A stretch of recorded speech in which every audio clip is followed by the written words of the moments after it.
안녕하세요. 워썸의 김은준입니다. 2024년 11월 12일 워드프레스에 메이저 업데이트가 있었는데요. 바로 워드프레스 6.7 버전입니다. 워드프레스 6.7 버전은 코드명이 롤린스인데요. 코드명 롤린스는 전설적인 재즈 색소포니스트 소니 롤린스에서 이름을 따왔다고 합니다. 그리고 워드프레스 6.7 버전은 출시한 지 5개월이 되었는데요. 이미 버그픽스 및 유지보수 내용이 포함된 마이너 버전을 출시를 했고요. 이 버전에는 워드프레스 코어와 블로게이터 전반에 걸쳐 35개의 버그 수정을 특징으로 합니다. 그래서 워드프레스의 현재 버전은 6.7.2 버전이 되겠습니다. 그리고 제가 워드프레스 6.7 버전을 약 5개월 정도 사용해 본 결과 눈에 띄는 몇 가지 내용이 있었는데요. 그래서 여러분들이 아시면 좋을 만한 중요한 내용들을 정리를 했고요. 이번 영상에서 이 내용들을 말씀드리겠습니다. 그럼 지금 바로 시작하겠습니다. 첫 번째 변경된 내용은 새롭게 추가된 기본 테마인데요. 기본 테마의 이름은 2025이고요. 100% 개인 블로그 용도로 출시가 되었습니다. 그리고 이 테마는 블로게이터 기반의 FSE 기능을 사용하는 블록 테마입니다. 그래서 어피런스의 하이 메뉴에는 테마와 에디터 메뉴만 나오게 되는데요. 여기에서 에디터 메뉴가 FSE 기능으로 이동하는 메뉴가 되고요. 그래서 커스터마이즈, 위젯, 메뉴 같은 주요 메뉴들은 FSE 기능에 통합되게 됩니다. 그리고 워드프레스는 2022 테마부터 기본 테마를 블록 테마로 배포하고 있는데요. 그러니까 3년 전부터 기본 테마를 블록 테마로 배포하고 있는 것이죠. 그렇다면 왜 워드프레스는 블록 테마를 계속 배포하고 있을까요? 저의 생각은 블록 에디터를 대중화하기 위해서라고 생각하는데요. 현재 워드프레스의 빌더 시장은 블록 에디터보다도 엘리멘토 페이지 빌더 또는 WP 베이커리 페이지 빌더가 더 많이 사용되고 있습니다. 그러니까 페이지 빌더는 엘리멘토 페이지 빌더 또는 WP 베이커리 페이지 빌더가 더 많이 사용되는 것이죠. 결국엔 블록 에디터보다도 서드파티 페이지 빌더가 더 많이 사용되고 있는 것입니다. 하지만 블록 에디터가 경쟁력이 떨어지는 페이지 빌더는 아닌데요. 그 이유는 퍼포먼스나 스피드 면에서는 블록 에디터가 더 경쟁력이 있기 때문입니다. 하지만 서드파티 페이지 빌더가 더 많이 사용되고 있는 상황이죠. 이러한 상황에서는 빌더 마켓에서 주도권을 잡지 못하고 지배력을 잃게 되면 곤란해질 것이라고 생각하는 것 같습니다. 그래서 이러한 이유로 워드프레스는 꾸준하게 블록 테마를 배포하고 있다고 생각하는데요. 물론 이건 100% 저의 생각입니다. 여튼 워드프레스에서는 2025 테마를 다음 같은 컨셉에 부합되도록 개발했다고 하는데요. 이 테마의 컨셉은 블록 테마의 새로운 표준을 제시한다는 것입니다. 그래서 이 테마의 주요 포지션은 블로그이고요. 블로그 중에서도 개인 블로그 스타일이고요. 전반적으로 간단하고 직관적인 레이아웃을 제공하고 있습니다. 그래서 이 테마는 기본 템플릿을 바탕으로 타이틀 유무, 썸네일 이미지 유무에 상관없이 다 표현이 가능하고요. 이 외에도 다른 몇 가지 템플릿도 제공하고 있는데요. 먼저 텍스트만 있는 블로그입니다. 그래서 이 테마는 홈페이지, 아카이브, 검색, 게시물 모두에 텍스트만 있는 블로그를 원하시는 분들을 위해서 템플릿 옵션을 제공하는데요. 이 템플릿 이름은 텍스트 온리 블로그입니다. 그래서 텍스트 온리 블로그로 변경하려면 FSE에서 변경해야 하는데요. 어피런스의 에디터 모드로 이동해서 템플릿 메뉴에서 블로그 홈 템플릿을 선택합니다.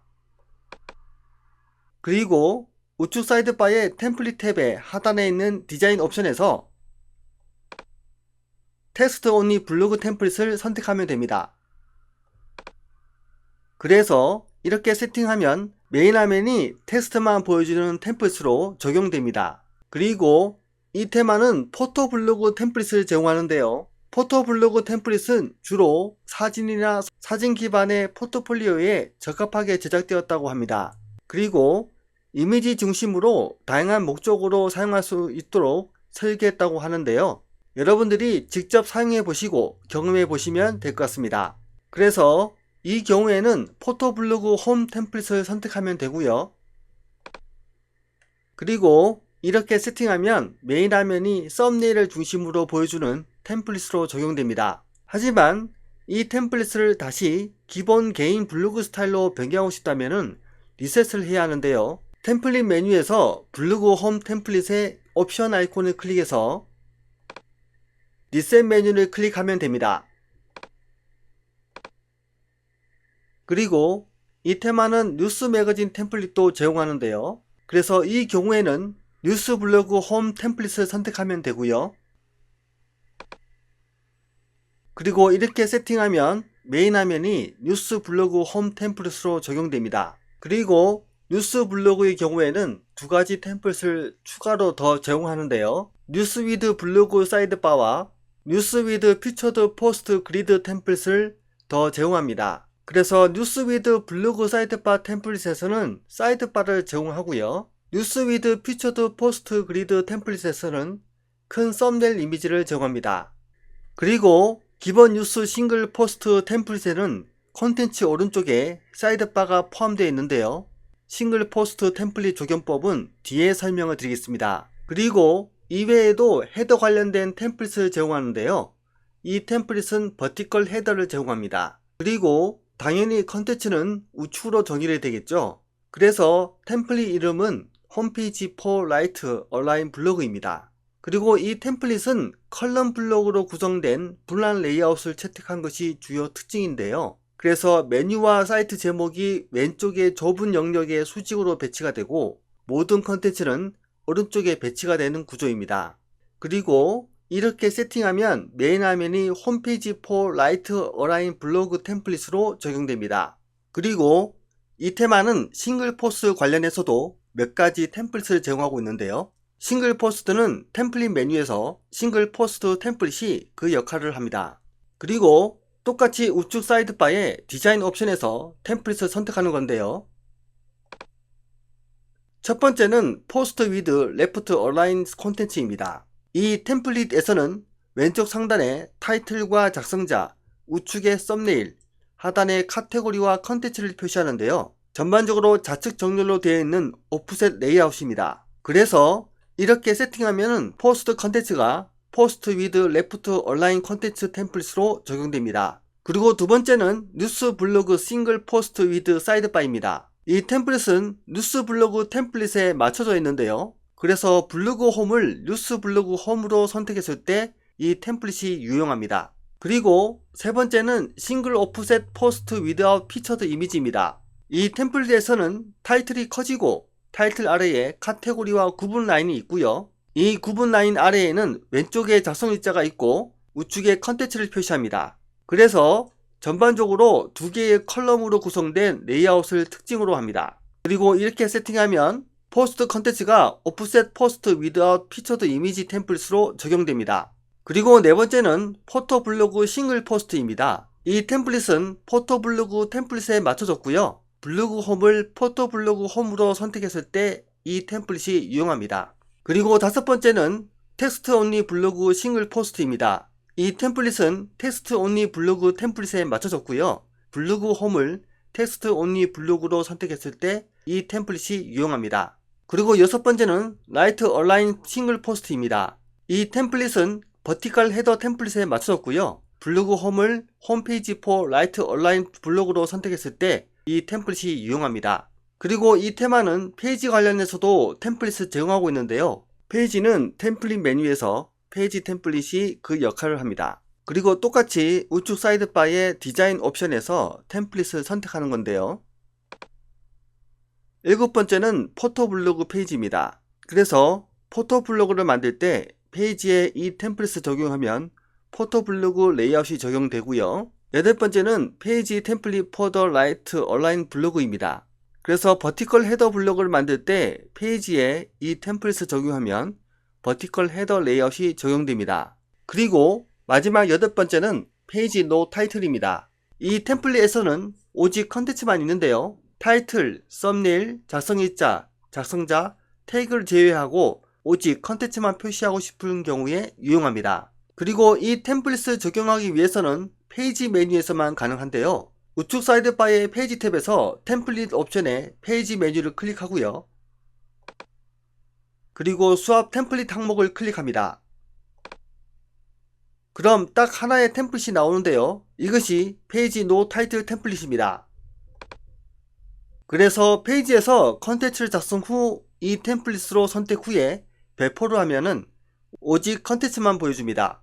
그렇다면 이 템플릿은 언제 유용할까요? 워드프레스에서는 랜딩 페이지를 만들 때 유용하다고 하는데요. 왜냐하면 랜딩 페이지는 오직 컨텐츠만 있어야 하기 때문입니다. 그래서 이 템플릿이 페이지에 있는 것입니다. 왜냐하면 랜딩 페이지는 주로 페이지로 만들기 때문인데요. 다음으로 설명드릴 내용이 패턴과 관련이 있기 때문입니다. 그래서 이 테마에는 랜딩 페이지 제작에 사용하기 좋은 패턴들을 제공하는데요. 화면을 꽉 채우는 풀 페이지 타입의 패턴이 있기 때문에 이것을 페이지에서 사용하면 좋을 것 같고요. 이것을 페이지 노 타이틀 템플릿과 함께 사용하면 좋은 랜딩 페이지를 만드는 데 도움이 되기 때문입니다. 그리고 모바일 뷰에 대해서 잠시 말씀을 드리겠습니다. 일반적으로 PC 버전의 템플릿은 모바일과는 큰 범주에서는 큰 의미가 없습니다. 왜냐하면 PC 버전은 모니터나 랩탑을 통해서 보여줄 수 있는 영역 자체가 넓고요. 모바일 버전은 작은 디스플레이에서 보여줄 수 있는 내용이 한계를 가지기 때문입니다. 그래서 저는 PC 버전에서는 템플릿이 중요할 수도 있겠지만 모바일에서는 큰 의미가 없다고 생각하고요. 하지만 모바일 버전에서는 가장 중요한 것은 간결한 화면 구성이라고 생각합니다. 그래서 작은 모바일 디스플레이에서는 컨텐츠를 볼 때 시야를 방해하는 광고 등의 내용들이 없는 것이 제일 좋고요. 작성자가 전달하고자 하는 컨텐츠가 가독성 있게 잘 보이는 것이 제일 중요한 거라고 생각합니다. 그래서 SEO 부분에서도 모바일은 가독성을 제일 중요하게 여긴다고 생각합니다. 따라서 2025 테마에서 제공하는 템플릿은 몇 개를 제외하고는 PC 버전을 기준으로만 보시는 것을 추천드립니다. 다음은 패턴입니다. 2025 테마는 다양한 카테고리의 섹션 패턴을 제공하고요. 랜딩 페이지 및 홈페이지와 같은 풀 페이지 타입의 패턴을 제공하는데요. 모든 패턴은 총 70개입니다. 그리고 이 패턴들은 다음 같은 카테고리로 분류를 할 수 있는데요. 어바웃 카테고리에는 총 7개의 패턴이 있고요. 배너 카테고리에는 총 19개의 패턴이 있고요.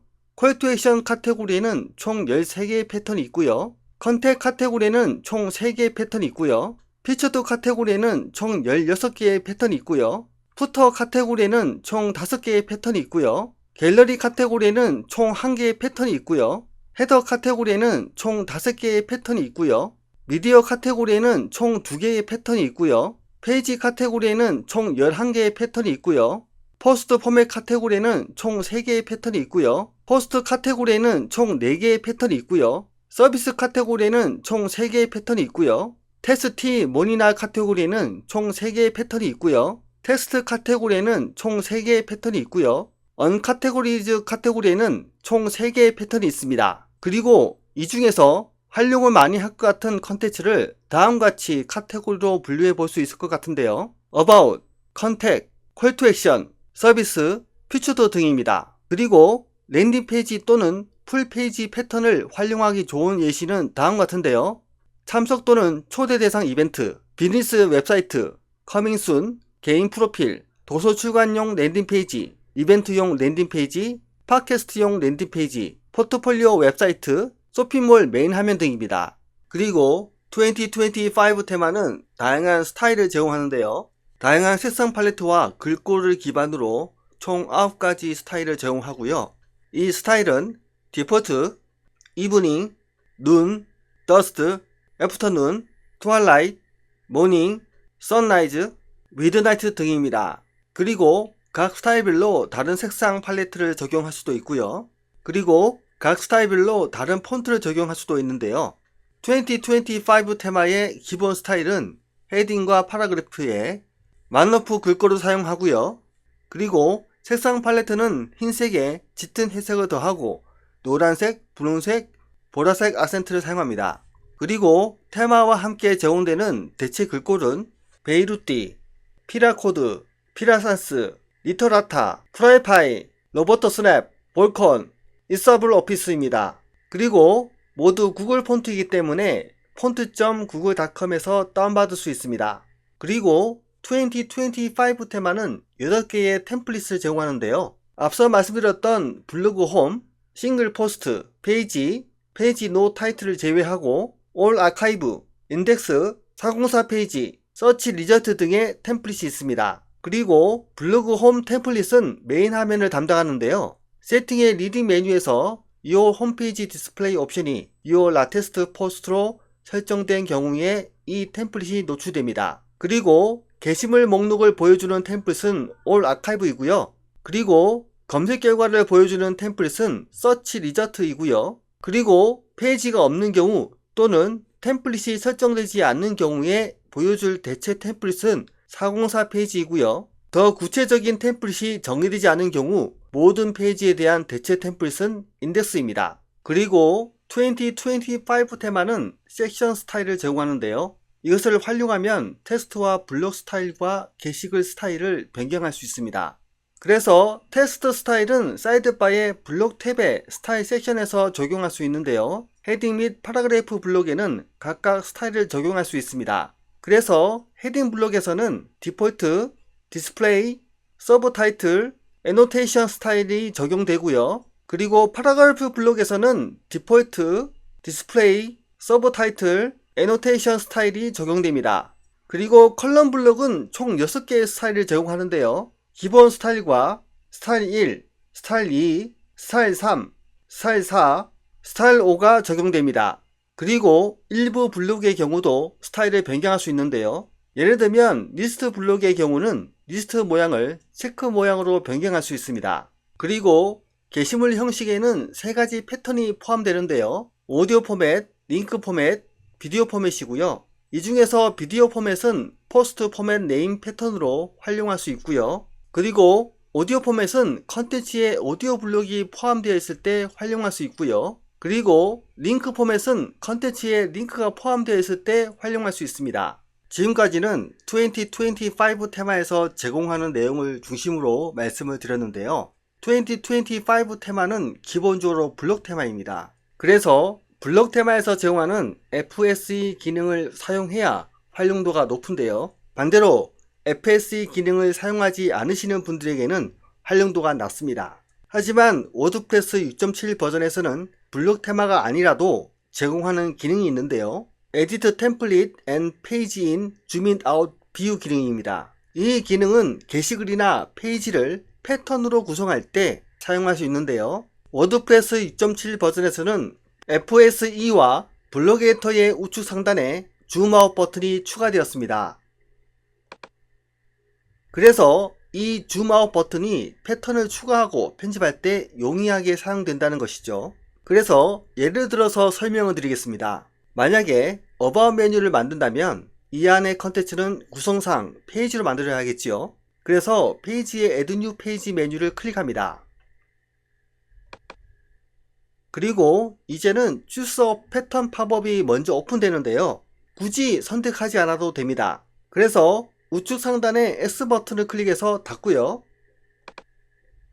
그리고 페이지 타이틀은 About이라고 입력합니다. 참고로 타이틀만 입력했을 경우에는 자동으로 임시 저장이 되는 경우가 많습니다. 그래서 우측 상단을 확인해보면 Saved라고 표기되어 있는데요. 만약에 임시 저장이 안 되는 경우에는 Save Draft 버튼을 클릭해서 임시 저장을 합니다. 그리고 패턴을 추가하기 위해서 좌측 상단의 플러스 버튼을 클릭하고요. 그리고 패턴 탭을 클릭하고요. 이때 패턴 탭을 클릭하면 자동으로 줌아웃 모드로 변경됩니다. 그리고 About 카테고리를 클릭합니다. 그리고 마음에 드는 패턴들을 클릭하는데요. 저는 4개의 패턴만 추가하겠습니다. 그리고 좌측 상단의 X 버튼을 클릭해서 패턴을 닫습니다. 이때 패턴 탭을 종료하면 자동으로 줌인 모드로 변경됩니다. 참고하시고요. 이 상태에서 우측 상단에 줌아웃 버튼을 클릭합니다. 그리고 추가된 패턴 중에 하나를 클릭하는데요. 활성화되어 있는 패턴 상단에는 5가지 옵션이 제공되고요. 이 옵션들은 아이콘의 모양만 봐도 어떤 역할인지 이해가 될 정도로 디자인이 잘 되어 있습니다. 그리고 저는 3번째 패턴을 맨 위로 올리고 싶은데요. 해당 패턴을 클릭하고요. 위아래 하사표를 클릭해서 위치를 맨 위로 변경해 보겠습니다.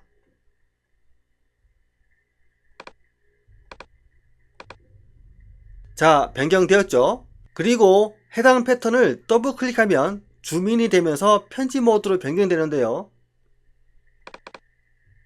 그러니까 더블 클릭해서 줌인 상태에서 편집을 하면 되고요. 우측 상단의 세이브 드래프트 버튼을 클릭해서 임시 저장합니다. 그래서 줌아웃 뷰 기능을 활용하면 편집할 때 편리하게 진행할 수 있는데요. 위아래로 이동하면서 편집을 해도 되고요. 특정 패턴의 위치를 변경할 때에도 도움이 되는데요.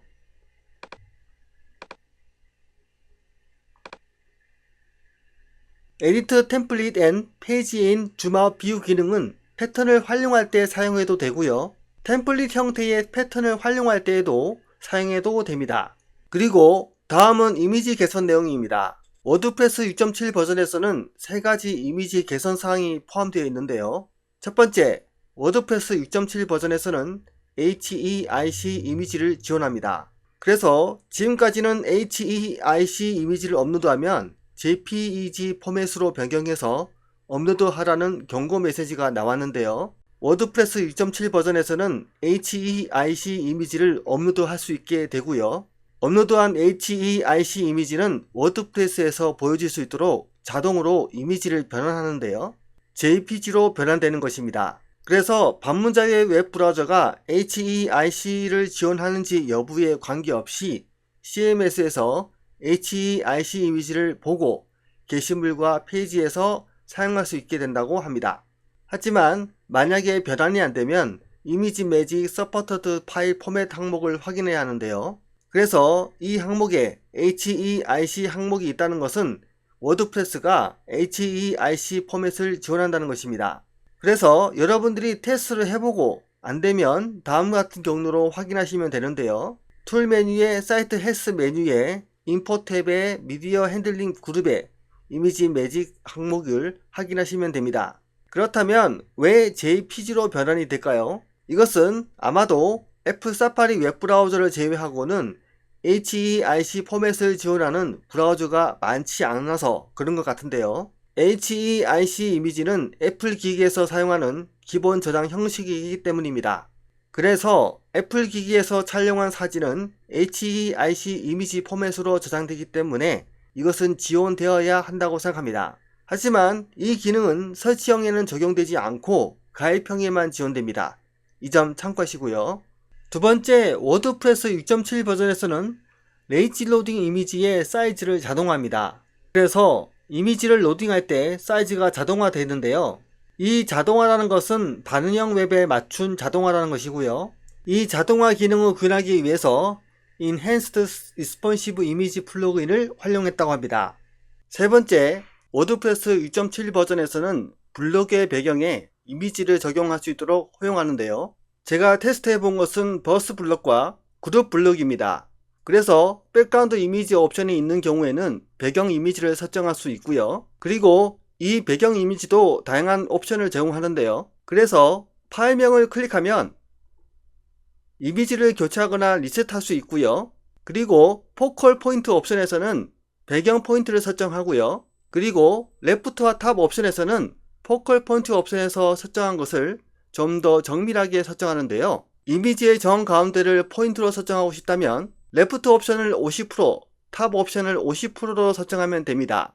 그리고 픽스드 백그라운드 옵션에서는 배경 이미지의 고정 유무를 설정하고요. 그리고 사이즈 옵션에서는 사이즈를 커버, 컨테인, 타일 중 하나로 설정하는데요. 배경 전체를 이미지로 꽉 채울 경우에는 커버로 선택하시면 됩니다. 그리고 이미지 헤저 비스트 위드 옵션에서는 이미지의 넓이를 설정한 픽셀에 맞게 고정하는데요.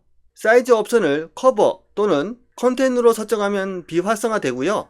사이즈 옵션을 타일로 선택한 경우에 설정할 수 있습니다. 그리고 리피트 옵션에서는 이미지의 반복 배치 여부를 설정합니다. 그리고 다음은 FSE에 대한 개선 내용입니다. 워드프레스 2.7 버전에서는 FSE에도 개선 사항이 포함되어 있는데요. 먼저 블록 에디터에 추가된 개선 사항입니다. 블록 에디터에서는 특정 블록마다 보더, 보더 컬러, 라디우스, 샤도우, 백그라운드 이미지, 블록 스페이싱, 마진 등의 옵션이 추가되었는데요. 추가된 옵션별로 블록들을 그룹화해서 말씀드리겠습니다. 먼저 버튼, 이미지, 그룹, 컬럼 블록에서는 보더 칼라, 라디우스, 샤도우 기능이 지원되고요. 그리고 카테고리 리스트, 코멘트, 갤러리, 헤딩, 리스트 아이템, 미디어 텍스트, 파라그래프, 사이트 타이틀, 인서트, 데이트, 코멘트 폼, 텀 디스크립션, 아카이브 타이틀, 사이트 태그라인, 소셜 아이콘 블록에서는 보더 칼라, 라디우스 기능이 지원되고요. 그리고 커터 블록에서는 백그라운드 이미지, 보더 칼라, 라디우스, 블록 스페이싱 기능이 지원되고요. 그리고 서치 블록에서는 마진, 보더 칼라, 라디우스 기능이 지원됩니다.